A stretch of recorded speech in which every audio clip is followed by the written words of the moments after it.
En los comienzos de los años 60 se produce el boom de la emigración en Europa y Marifé de Triana triunfaba con La Loba.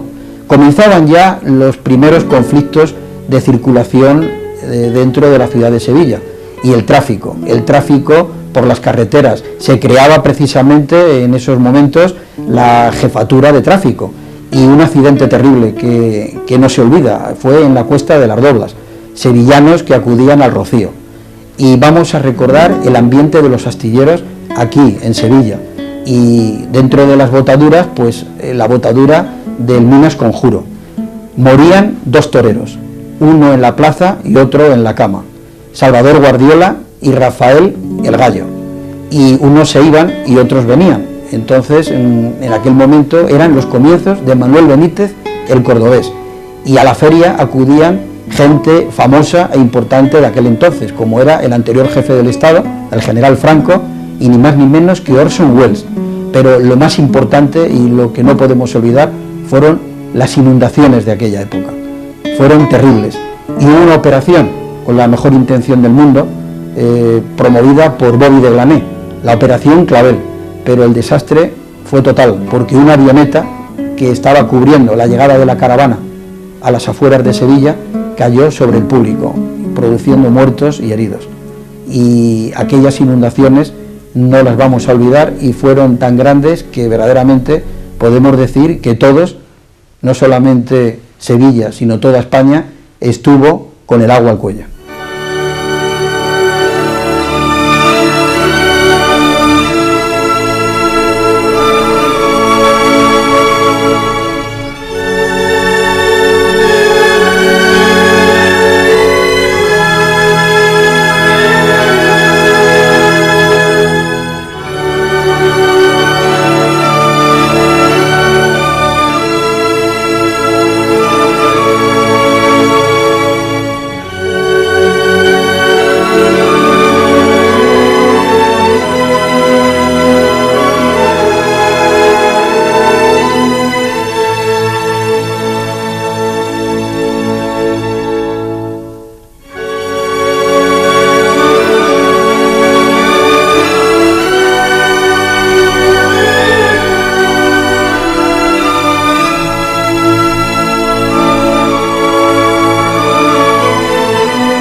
Entre los episodios de esta lucha electoral descuellan los duelos dialécticos entablados por Kennedy y Nixon ante las pantallas de televisión.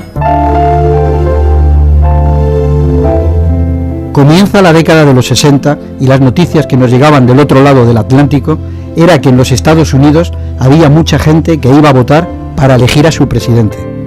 Aquí lo único que votaba era la pelota. Los candidatos eran Nixon, el derrotado, aunque años más tarde llegaría a ocupar la Casa Blanca, y Kennedy, el vencedor, que había cumplido 43 años. Tenía una niña de corta edad, Carolina. Era de origen irlandés y actuó como teniente de navío en la Segunda Guerra Mundial, primer católico que ocupó la presidencia de los Estados Unidos.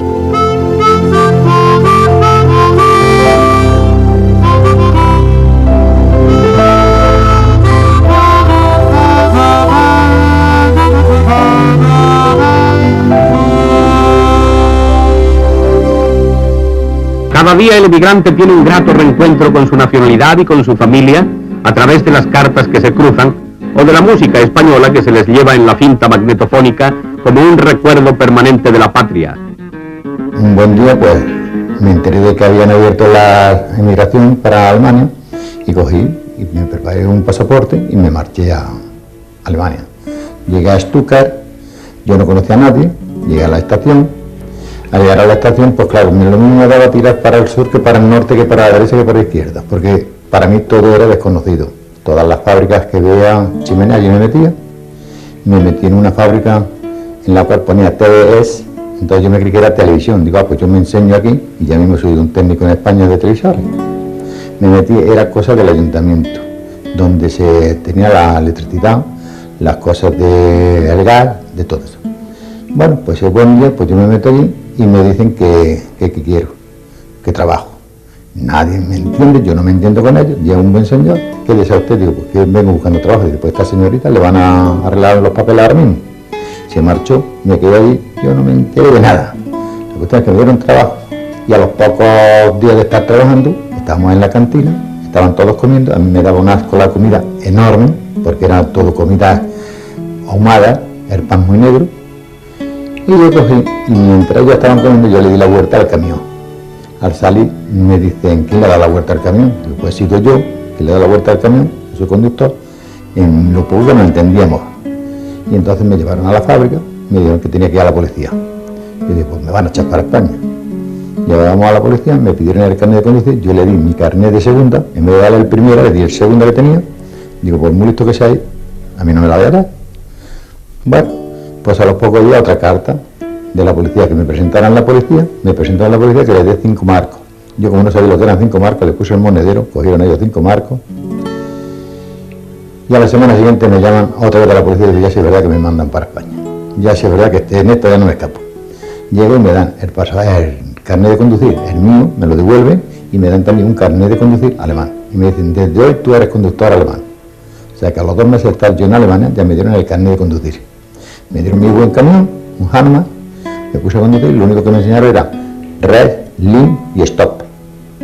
Yo cuando tenía que estar a la derecha, me decían que torciera a la derecha, cuando tenía que torcer a la izquierda, que torciera a la izquierda en alemán y que parara. Esa era mi misión, yo era un robot. En las cervecerías alemanas, donde la tertulia es como una institución, son muy bien recibidos los españoles. La gracia andaluza y el ímpetu ancestral de lo flamenco tienen su expresión ruidosa en las parmitas con que los alemanes aprenden el arte popular del jaleo.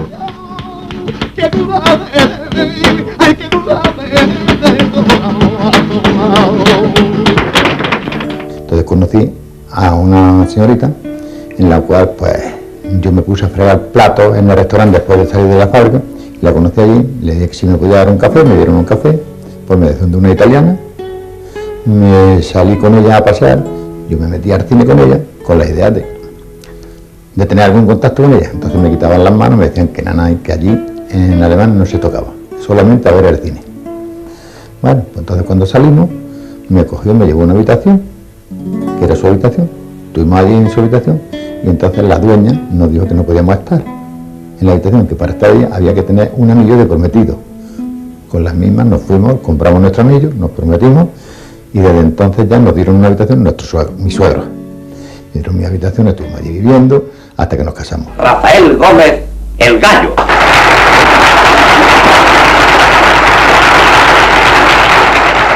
Acabamos de decir a los oyentes que hace ya 20 años que se retiró del toreo. ¿Eso es exacto? Sí, señor. Y dígame, ¿cuántos años estuvo de matador? 45 años. 45 años. En ese tiempo conocería usted mucha generación. 1960. Mueren 2 toreros, uno de a pie y otro a caballo, en la cama y en la plaza. Rafael el Gallo muere de viejo y Salvador Guardiola muere de arte en la Plaza de Toros de Palma de Mallorca. Otro Salvador, también torero, artista, dramaturgo, amante de Sevilla, más que notable, sobresaliente. Qué suerte tengo de tener amigos así, como Salvador Tábora. El diario ABC organizó en la Plaza de Madrid otro homenaje a Rafael Gómez el Gallo, con intervención de numerosos diestros.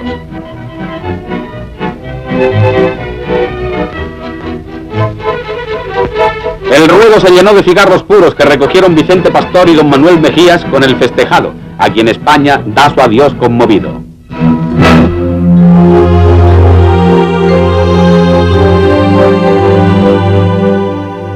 La muerte de Salvador fue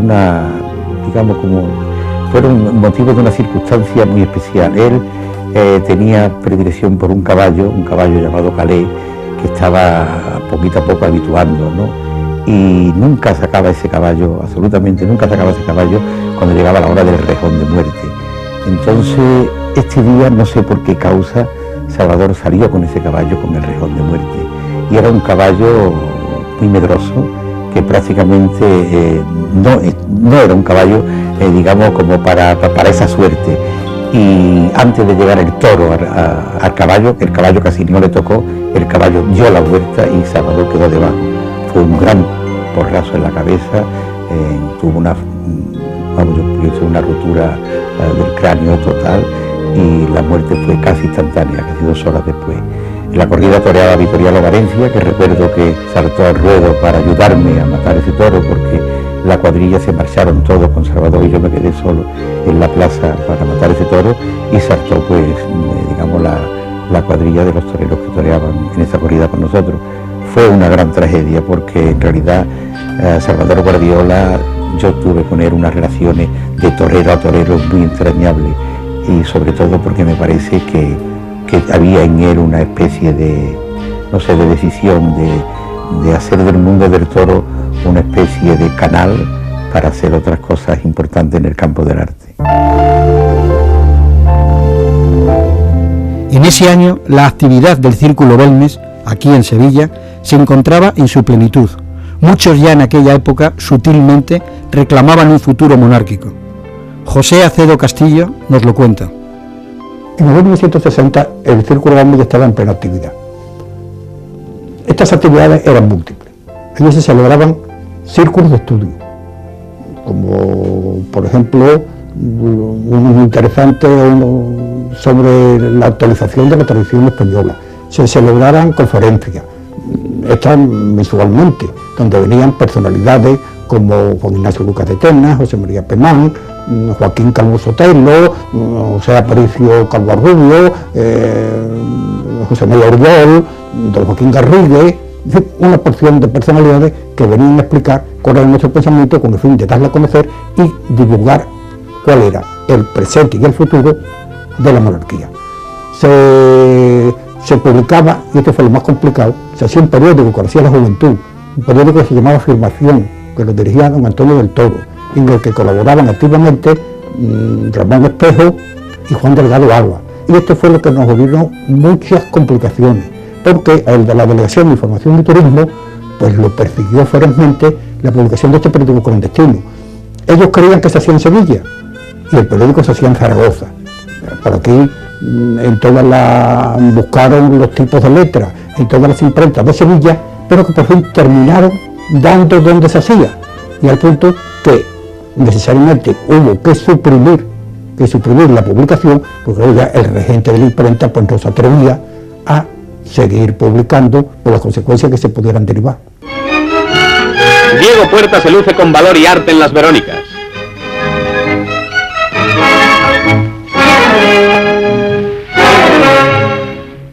Ha tenido buenas temporadas. El año 1960 fue cuando Sevilla vine y tuve el toro de Miura, que me dio triunfo. Fue muy importante porque fue el que me abrió la puerta para llegar a hacer figura. Con la derecha y por bajo, Diego Puerta instrumenta una serie de pases en redondo.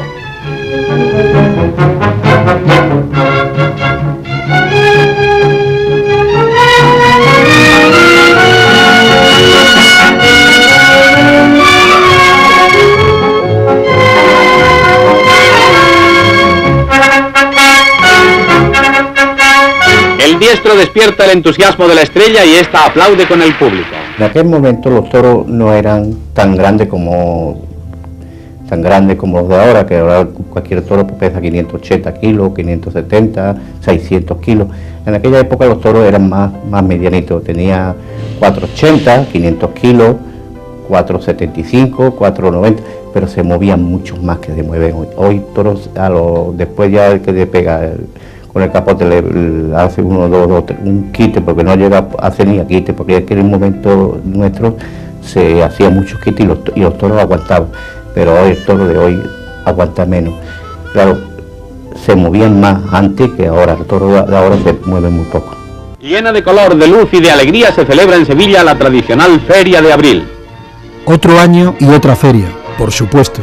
412 casetas, ya parecían muchas, y también por aquel entonces muchos eran los políticos, artistas y famosos que nos visitaban. La princesa Soraya va ataviada a la andaluza, acompañada de su hermano. Otro caballista es el embajador de los Estados Unidos, Mr. Lodge. También vemos a su esposa y a su hija. En un coche donde los animales lucen sus polícromos jaeces, vemos de nuevo a Soraya.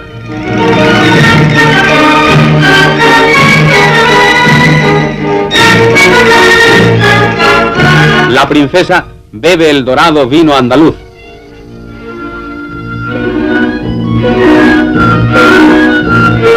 Ni el caballero ni el corcel han probado la manzanilla, aunque lo parezca por sus extrañas habilidades. En los jardines del Parque de María Luisa se efectúa también un brillante desfile y exhibición de caballos. El tiempo magnífico y la feria atraen a numerosos visitantes, entre los cuales figuran los marqueses de Villaverde.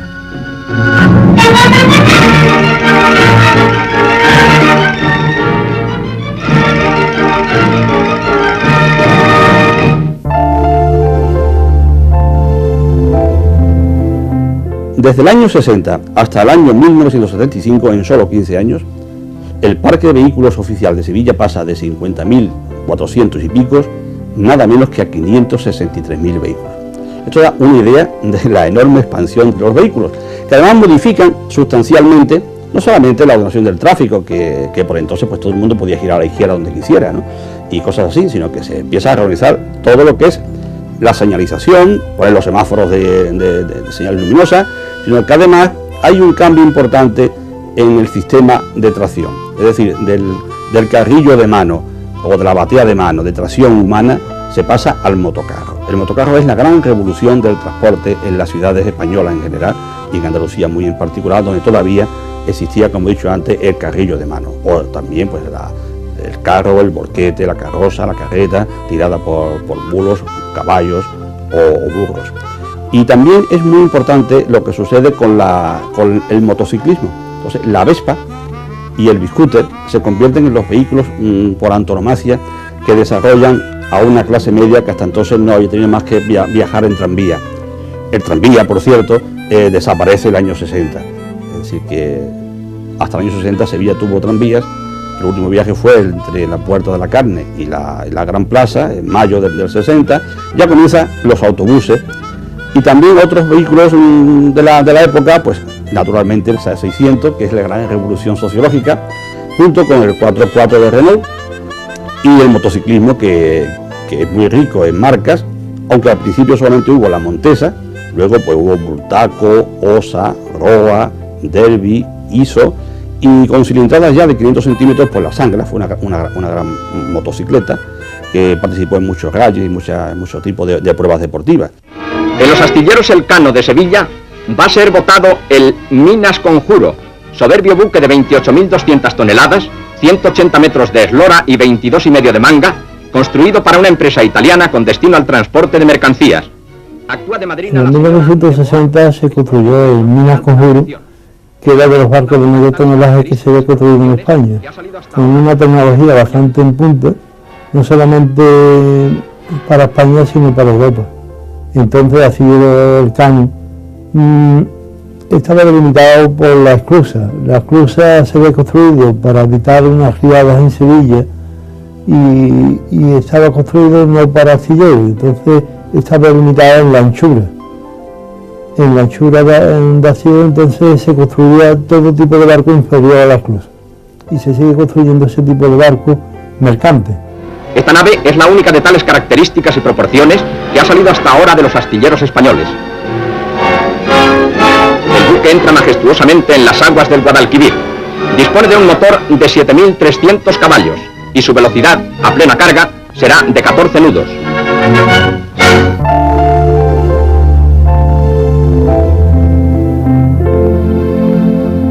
La antología de José María Castellet, la primera edición, que son 20 años de poesía española, publicada en 1960, pues aparece en un momento muy característico, muy oportuno, dentro de la evolución lineal de nuestra literatura. Yo asistí bastante de cerca a su elaboración y a su selección, Y recuerdo que Carlos Barral, que luego sería el editor de esta antología, pues me tuvo muy al tanto de los objetivos que se perseguían, de la selección de los poetas que estaban discutiéndose, y yo creo además que esta antología fue concebida un poco como contrapartida a la poesía no comprometida de la época. Es decir, Castellet opone el simbolismo al realismo, intentaba defender que la poesía debe ser de alguna forma un arma de lucha política o de afirmación moral. Yo creo que se equivocó hasta cierto punto, porque esa antología incluso puede ser no ya injusta, sino maniquea. Todas las antologías son injustas, pero esta hasta cierto punto lo es más.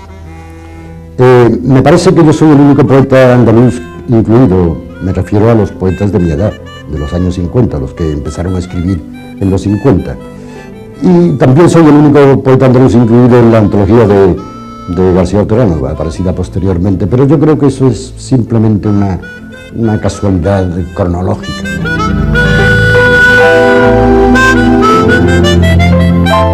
Carrusel de España supuso para mí una satisfacción enorme, porque además yo tuve la suerte de que fuera el primer espectáculo que escribía para mí Rafael de León y Manuel Quiroga.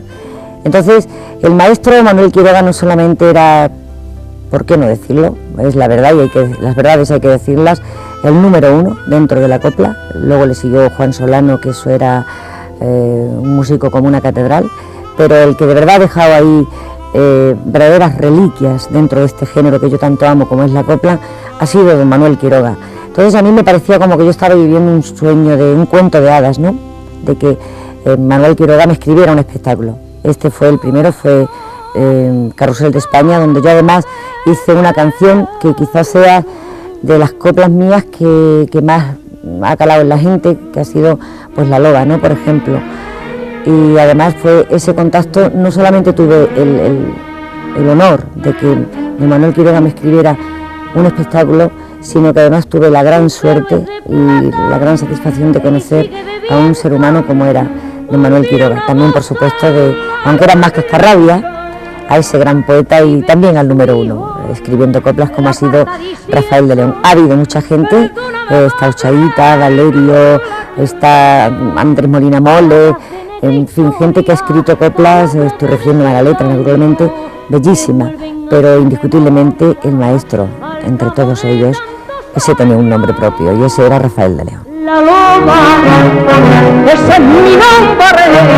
Marifé de Triana, qué gran artista, elegante, cariñosa, cantante, inteligente, todo lo tiene bonito, hasta el apellido artístico, Triana. La loba, el casalar de jugar y con querer, y para llamarte guarde, si no cumples tu deber. 1961 fue un mal año para Sevilla. Ese año fue víctima de una de las peores inundaciones de su historia. El agua anegó completamente sendas barriadas urbanas próximas al arroyo de Tamarguillo y a los ríos Guadalquivir y Guadaira, desbordados. En el 1961, yo era muy jovencita, claro está, y yo me acuerdo que la riada que hubo tan grandísima en Sevilla, pues por suerte yo vivía en la calle Vírgenes y entonces llegó hasta la calle Águila, más o menos. Y claro, pues fue una suerte, pero vivimos el desastre de toda Sevilla, de que había mucha gente que se habían quedado sin vivienda, sin casa.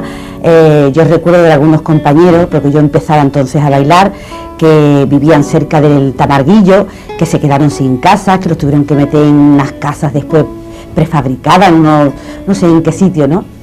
Y lo que sí recuerdo es que mi familia vivía en el Tiro de Línea y bueno, se les inundó la casa hasta la azotea.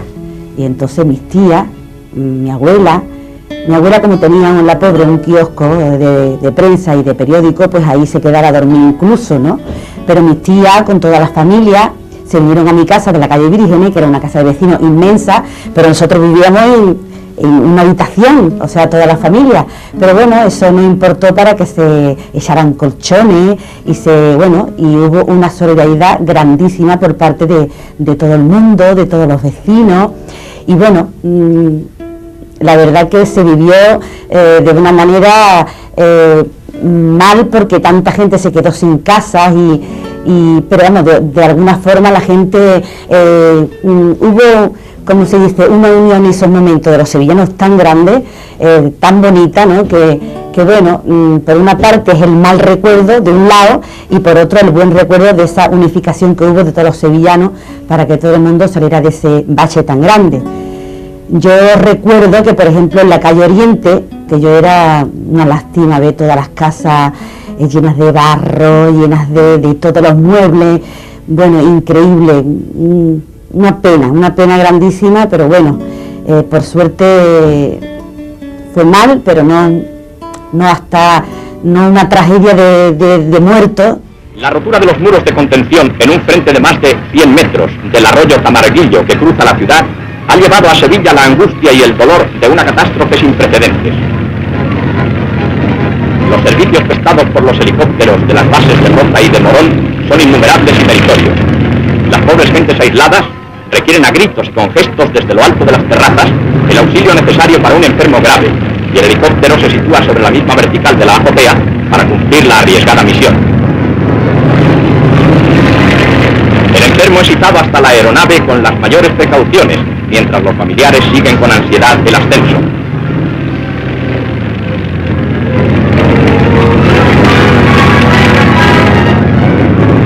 Ya acomodado el enfermo convenientemente, el helicóptero pone rumbo hacia el hospital, donde podrá recuperar la salud gracias a la rapidez del traslado. Pero lo peor no fue eso, lo peor fue el accidente de la avioneta, con 20 muertos y más de un centenar de heridos. España entera se conmovió. Recuerdo que la primera vez que le vi llorar, y yo era todavía muy joven y me impresionó horriblemente, fue cuando la tragedia del Tamarguillo, cuando organizó aquella caravana de que eran 40 camiones que ocupaban una extensión de 30 kilómetros y cayó una avioneta ocasionando muerte y desgracia en algo que tenía que haber sido de júbilo y de alegría para todos. Mi padre, recuerdo que se encerró en la biblioteca de casa y lloró pero amargamente, leyendo cartas que le enviaron desde Sevilla, desde España entera, y creo que yo también lloré con él. Sé que mi padre, cuando llegó la caravana a Córdoba, estuvo hablando con la Guardia Civil y avisó que una de las avionetas que seguían la caravana, que eran unos periodistas, me parece que de la Actualidad Española, volaban demasiado bajo, y mi padre, que era piloto civil, se dio cuenta que era demasiado bajo y que tenían peligro de chocar con los tendidos eléctricos, y avisó a la Guardia Civil para que a su vez le dieran paso a la aviación civil, pero ocurrió.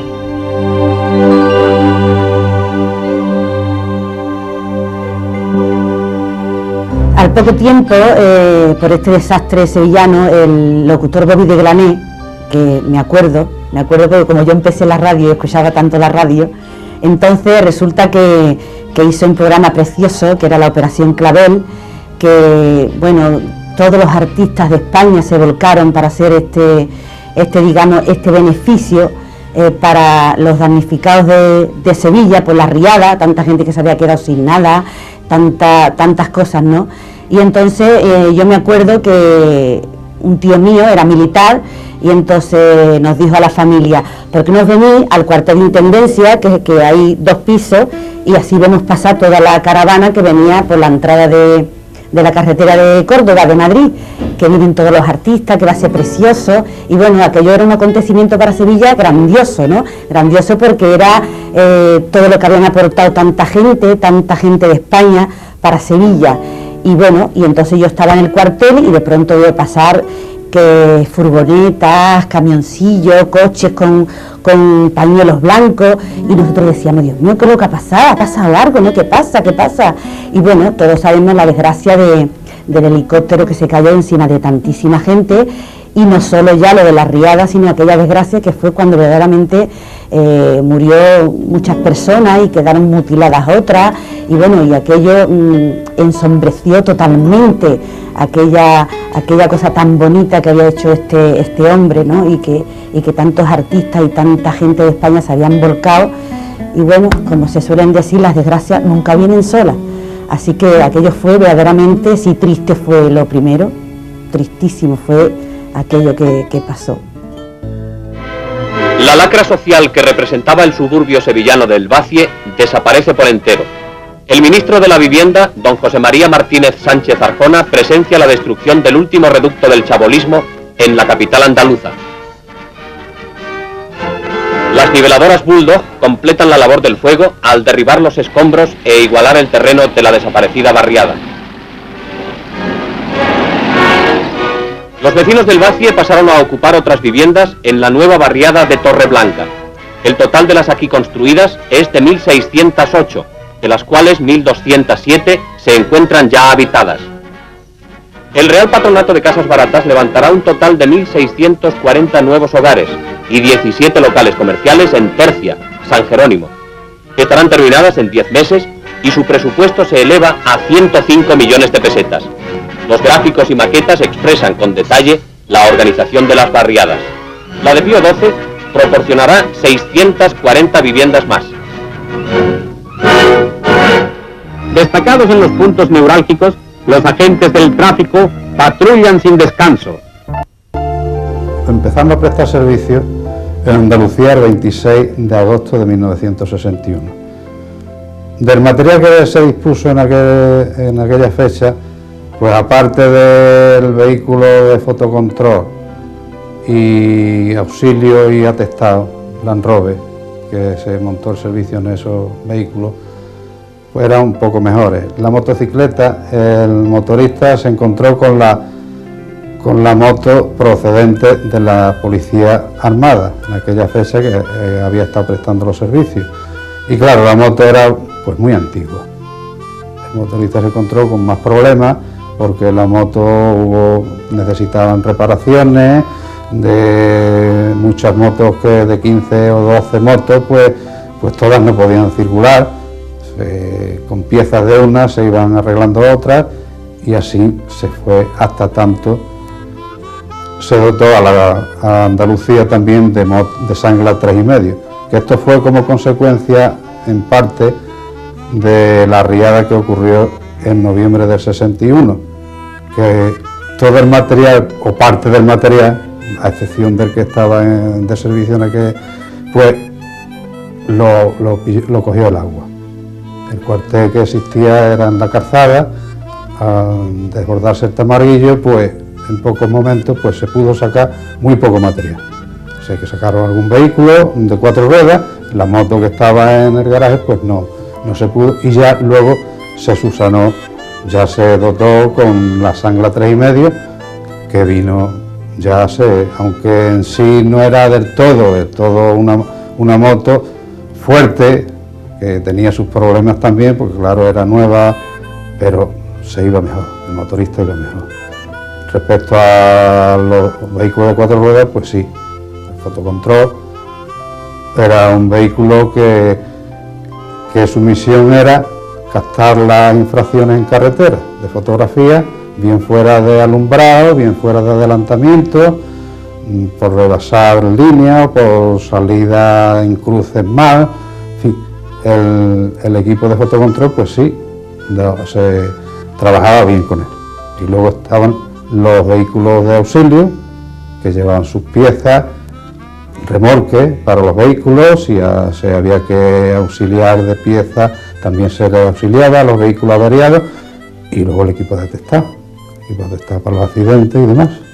Y convierten al tráfico en problema número 1 de nuestro tiempo, con su trágico cortejo de catástrofes, motivo preferente en las estadísticas de mortalidad del hombre de hoy.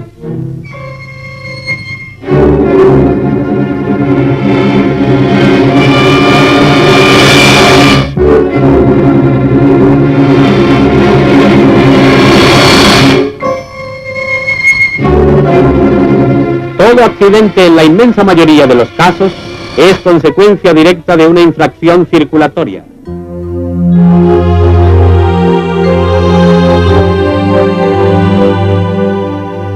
El 21 de mayo de 1961 tuvimos el accidente tan grande que hubo yendo para el Rocío, en la curva de las Doblas, en el cual pues murieron 22 personas y hubo muchos heridos, todos ellos vecinos, porque salidos de la calle Parra y éramos vecinos y amigos. Entonces este camión pensaba salir por la mañana sobre las 6 o las 7, pero estuvieron toda la noche preparándolo y salió antes, salió a las 3 de la mañana. Según decían, el chofer iba bebido y la curva esa tan grande que había no la cogió y voló el camión. Entonces pues caímos todo el mundo y mi madre, que venía conmigo, murió en el accidente. Yo también estaba herida y en fin, fue un trance muy grande, muy amargo. Después no había auxilio bastante en San Lucas la Mayor cuando nos llevaron, tuvieron que trasladarnos al hospital de Sevilla y fue una cosa muy grande porque era de noche aún y las personas estaban allí tendidas y unas chillaban, otras estaban llorando. Yo tuve suerte, fui de las primeras que me recogieron. Entonces a mí me auxilió un muchacho que después me escribió una carta, era de Jerez, y me llevaron en un camión con mi madre. Y en fin, fue todo aquello muy grande y yo llevaba a una niña que la estábamos criando nosotros y se quedó enganchada en un árbol y eso no se le ha olvidado a ella nunca, porque lo vio todo, no perdió el conocimiento y yo creo que aún sigue malavillo de los nervios ahora ya mayor. Un día del año 61 me llama Rafael Sánchez Pipo de Córdoba a la televisión, entonces la televisión española de la Avenida de La Habana, y me dice: estáis haciendo ese programa que se llama Cuarta Dimensión, ¿no? Sí, sacábamos gente pues que tenía otros mundos fuera de este mundo. Me dijo: yo tengo el personaje de la Cuarta Dimensión, el torero de la Cuarta Dimensión. Es un torero que yo tengo que se llama el Renco, pero que le voy a cambiar de nombre y se va a llamar el Cordobés. Total, que quedamos a vernos en una vieja, ya no existe, pero muy buena, una cafetería de entonces, una cervecería que se llama La Tropical, en la esquina de la calle Peligros. Ahí nos encontramos Rafael Sánchez Pipo, aquel hombre flaco, alto, muy joven, con el pelo rabiosamente peinado, despeinado, vestido de negro, con una camisa cerrada blanca, pero sin corbata, y sombrero plano, cordobés.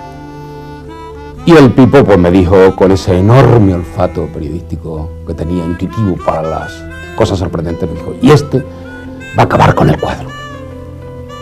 Habló, el hombre flaco de Palma del Río, derecho como una vela, serio, joven por fuera pero viejo por dentro, que lo he dicho muchas veces, ya como el que viene mutoreado del toro de la vida, no hacía más que callar.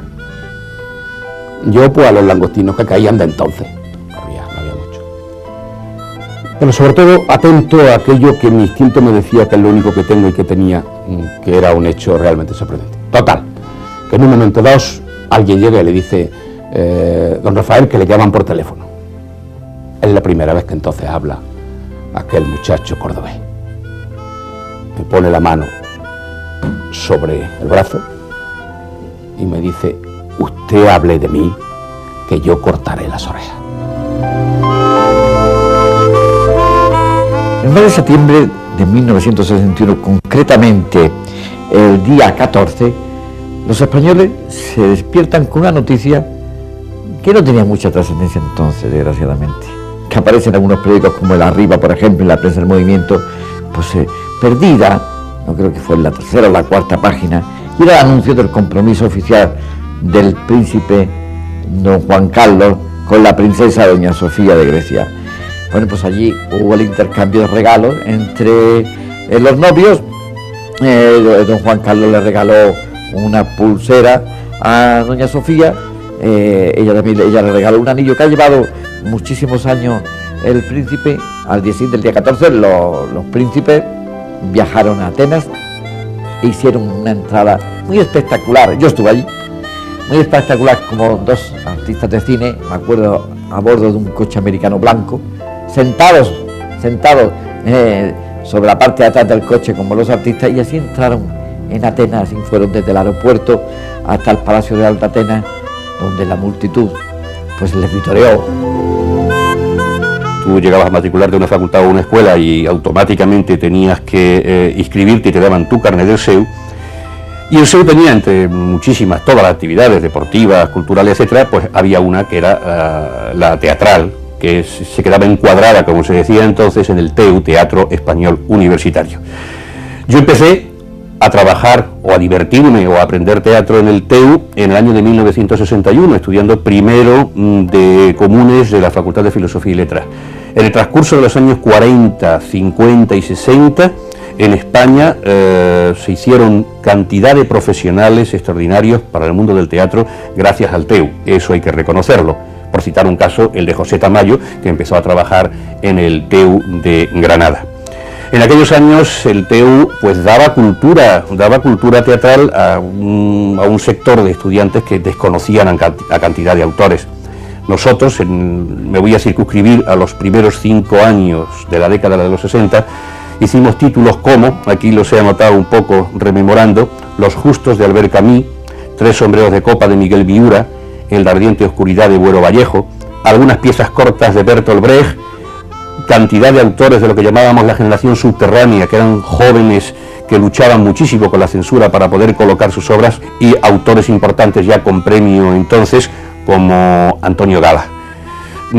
A nosotros, a los del TEU de entonces y a mí en particular, nos cabe la satisfacción y el honor de haber estrenado la primera obra de Antonio Gala en Sevilla, en el Teatro Lope de Vega, Los verdes campos del Edén. En la feria de Sevilla, Franco y su esposa reciben un cariñoso homenaje popular, mientras en compañía de sus nietas pasean por el recinto del Real.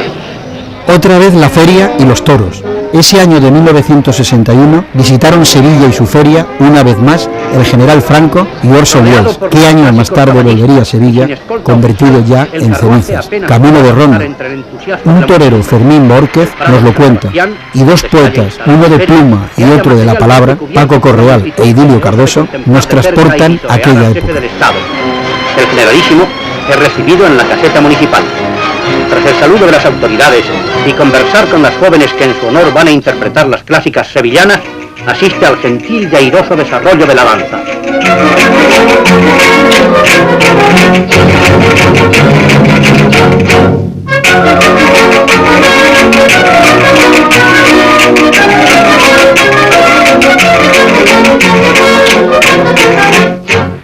Orson Welles, el famoso actor y director de cine, ha sido figura popular en la Feria de Sevilla este año. Así disfruta de la clásica alegría en el luminoso ambiente del Real y en una pausa de sus actividades. Actualmente está realizando en España películas cortas con destino a la televisión. Su firma es solicitada por un coleccionista de autógrafos.